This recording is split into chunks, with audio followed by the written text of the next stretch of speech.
सध्या सोशल मीडियावरती एक व्हिडिओ तुफान व्हायरल होतो। या व्हिडिओमध्ये चक्क लग्न समारंभात घुसून नवरदेवावरती जीवघेणा हल्ला झाल्याचं दिसत आहे।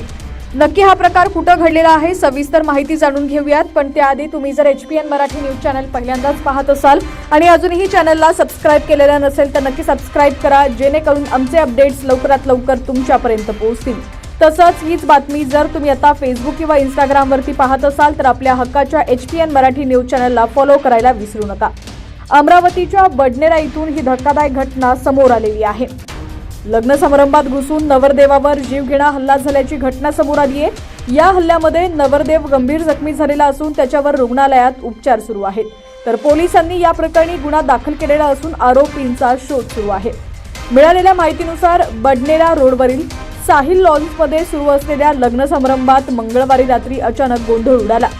साहिल लॉन इथं बडनेरा येथील सुजलराम समुद्रे यांचा विवाह समारंभ सुरू असताना दोन युवकांनी नवरदेव सुजलराम समुद्रे यांच्यावर धारदार चाकूने हल्ला केला। लग्नासाठी सुरू असलेल्या ड्रोन शूटमध्ये हा व्हिडिओ कैद झालेला आहे। नवरदेव सुजलराम हा जखमी झाल्यावरती नववधू ही त्या ठिकाणी चक्कर येऊन पडली। नवरदेवाचे वडील आरोपींना पकडायला गेले असता त्यांच्यावर देखील हल्ला करण्याचा प्रयत्न आरोपींनी केलाय। आरोपी दुचाकी वाहनावर बसून पळून गेल्याचा संपूर्ण व्हिडिओ ड्रोन कॅमेऱ्यात कैद झालेला आहे। या हल्ल्यात नवरदेव गंभीर जखमी झालेला असून त्याला तातडीने उपचारासाठी रुग्णालयात दाखल करण्यात आलेला आहे। घटनेनंतर लग्न समारंभात एकच खळबळ उडाली। माहिती मिळताच बडनेरा पोलीस घटनास्थळी दाखल झाले आणि तपास सुरू केला। नवरदेव सुजल समुद्रे हा टिळक नगर परिसरातील रहिवासी आहे।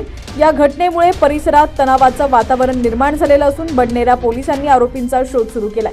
यापूर्वी देखील बडनेरा पोलीस ठाण्याच्या हद्दीत काही आरोपींनी धाब्यावर महिलेस मारहाण केली होती, त्यामुळे बडनेरा पोलिसांचा गुन्हेगारावर वचक राहिला नाहीये का, असा देखील प्रश्न निर्माण होतोय।